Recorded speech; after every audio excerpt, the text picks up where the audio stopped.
Avez-vous beaucoup d'amis racisés? On en a discuté au bureau, puis nos cercles d'amis sont loin de représenter le fait que 10 des Québécois et 30 des Montréalais appartiennent à des groupes de minorités visibles.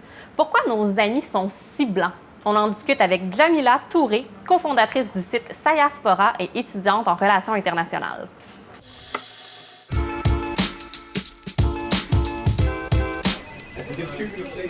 Jamila, en 2015, avec 4 collègues, tu as créé la plateforme Sayaspora. Qu'est-ce que c'est?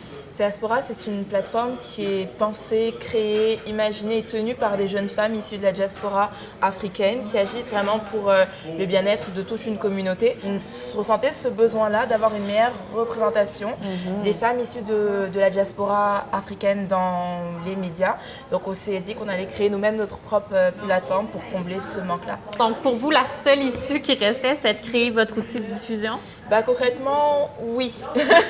Quand on allume la télé, quand on regarde des vidéos sur Internet, etc., qui sont publiées par des médias québécois, on a ressenti un manque de diversité. On sent quand même qu'on compte à Montréal, on est quand même actif dans cette ville-là et il y avait une nécessité de faire entendre nos voix. Il y a les médias, c'est une chose, mais je pense que même dans nos rapports intimes, il y a un manque de communication entre les différentes diasporas puis les gens qui sont nés au Québec. J'imagine que tu l'as remarqué aussi en arrivant au Québec il y a 3 ans. Oui, clairement. Je viens d'un système français et je me suis dit, je vais arriver à Montréal, ce sera pratiquement la même chose parce qu'on parle français ici, enfin, ce sera assez similaire.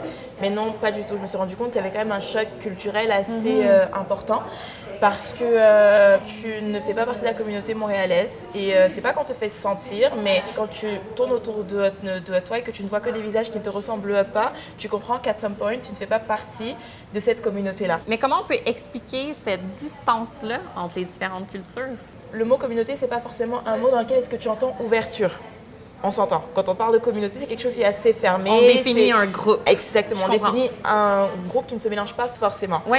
Fait que si une communauté en tant que telle ressent que dans les événements qui se passent à Montréal, elle n'est pas forcément représentée, elle va créer des événements communautaires. Donc, en se sentant exclue, des communautés cherchent à se retrouver entre elles. Exactement. Puis au final, on se mélange pas beaucoup. C'est ça. Mais au bureau, quand on jasait du fait que nos groupes d'amis étaient, je vais le dire, blancs, ils sont blancs, puis j'ai pas envie de lire dans les commentaires. Moi, j'ai des amis noirs, je comprends. Surtout pas dire ça, s'il vous plaît. Mais honnêtement, tu sais, je comprends. Oui, c'est une réponse valable, mais le fait est que nos cercles d'amis au bureau ne représentent pas du tout les statistiques liées à la diversité dans la ville dans laquelle on habite. Par contre, quand on regardait du côté des anglophones, on avait l'impression qu'ils étaient vraiment plus ouverts à la diversité amicale. Est-ce que c'est une observation que la communauté de Sayaspora a fait aussi?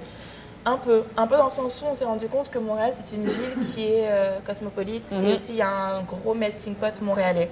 Ce qui fait qu'il y a des étudiants qui viennent de partout dans le monde, d'Asie, d'Europe, d'Afrique, d'Amérique du Sud.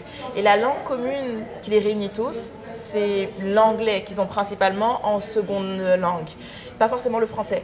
Ce qui fait que c'est beaucoup plus facile de pouvoir communiquer entre eux dans cette langue-là. Et c'est pour ça que je pense que l'anglais et les anglophones paraissent d'autant plus ouverts parce que c'est la langue dans laquelle est-ce qu'on a le plus de simplicité à converser avec son voisin. OK, donc tu vas pas du tout dans la table repli identitaire québécoise? C'est sans filtre. Parce que moi, je peux y aller. Non, c'est comme marcher sur des œufs. Bien sûr, mais j'ai envie qu'on aille là. On va marcher sur des œufs ensemble. Je ne te livre pas au loup. Pourquoi le Québec a si peur de partager sa culture? Pourquoi il la garde pour lui? Culturellement parlant, les Québécois sont très conservateurs, très protecteurs de leur culture, ce qui est important. Absolument. Puis il y a toute une histoire qui justifie ce besoin-là. Parce qu'ils se retrouvent, je dirais pas forcément noyés, mais entourés d'un Canada anglophone. Il y a cette nécessité de revendiquer son identité pour ne pas justement se perdre et s'oublier. Mais je pense qu'il faudrait aussi être plus dans l'acceptation de l'autre et de l'immigrant.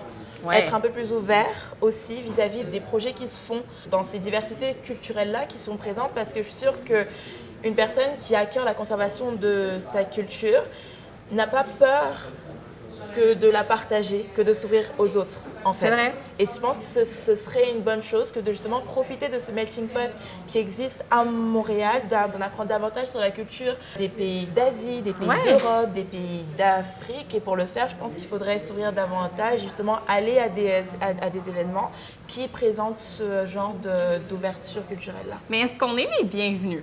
Parce que je me dis, si quand vous arrivez ici, vous sentez pas une hostilité, tu as dit que tu avais senti de l'ouverture, mais si vous sentez que vous n'avez pas nécessairement votre place culturellement parlant, est-ce que vous avez envie que moi, je me pointe dans un événement communautaire pour la diaspora africaine en faisant « Salut, je suis la fille curieuse qui va en savoir plus ». Mais bien sûr.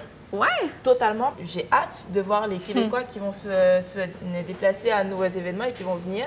Parce que ça nous fait plaisir que de nous présenter aux Québécois, de leur dire clairement que voilà, nous sommes là, on existe. On est là aussi, on a notre mot à dire, que ce soit dans les instances politiques, économiques ou que sais-je, parce que qu'on le veuille ou non, il y a énormément d'entrepreneurs africains qui sont là et qui participent aussi à l'économie montréalaise et québécoise. Donc ce serait vraiment un travail commun. À la fois, nous, on attend que vous veniez, fait que n'hésitez pas. OK.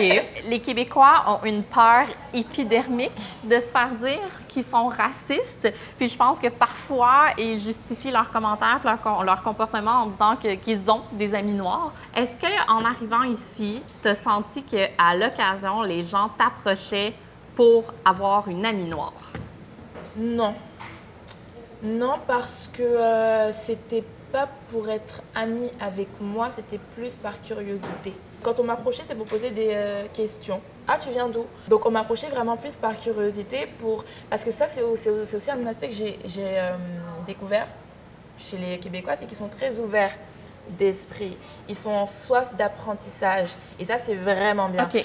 Ce qui fait que je comprends aussi l'expression que tu as utilisée, que dès qu'on parle de racisme ou quoi que ce soit, on a envie de dire non, je ne suis pas raciste ou quoi que ce soit. Parce que des fois, la curiosité peut être expliquée comme étant du racisme. Trop être curieux parce qu'on ne sait pas trop, on marche sur des œufs, on ne sait pas comment poser les bonnes questions, on ne sait pas comment se comporter. Je pense que la chose la plus simple à faire, c'est d'être sincère. En fait, dire que tu ne sais pas, mais que tu as envie de te renseigner sur telle ou telle chose. Si tu n'as pas d'avis en tant que tel à poser sur si oui ou non tu aimes telle ou telle communauté ou tel aspect d'une personne, renseigne-toi d'abord et n'hésite pas justement à prendre ces informations-là auprès de la communauté en tant que telle et non pas ailleurs.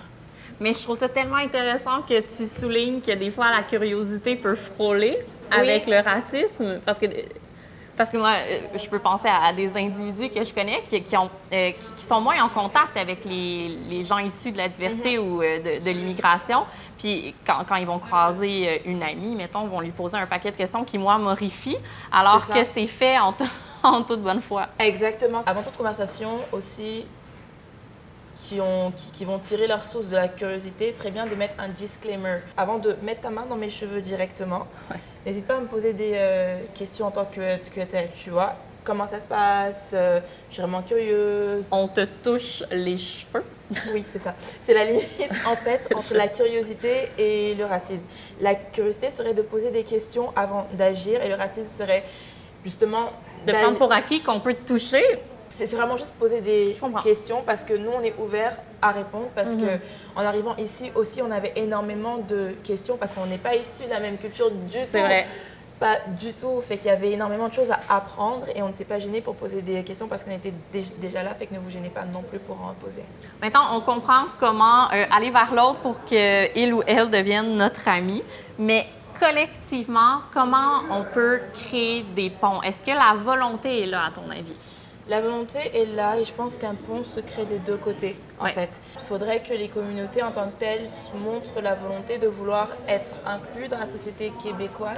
Il faudrait faire aussi en sorte que quand cette volonté est montrée, qu'il y ait des portes qui soient déjà ouvertes et qui nous attendent pour nous inclure dans les instances décisionnelles, que ce soit dans des organismes ou même, on parlait de visibilité médiatique aussi du fait que quand on allume notre télévision, qu'on puisse voir une personne qui nous ressemble pour qu'on puisse comprendre qu'on est accepté. Oui, absolument. Puis moi, de mon côté, si dans les médias, je voyais une représentation plus réelle du Québec, où 10 des gens sont issus d'une minorité visible au Québec, puis 30 à Montréal. Si c'est ce que je voyais dans ma télévision, mais j'aurais compris bien plus tôt que mon cercle est étonnamment et anormalement homogène.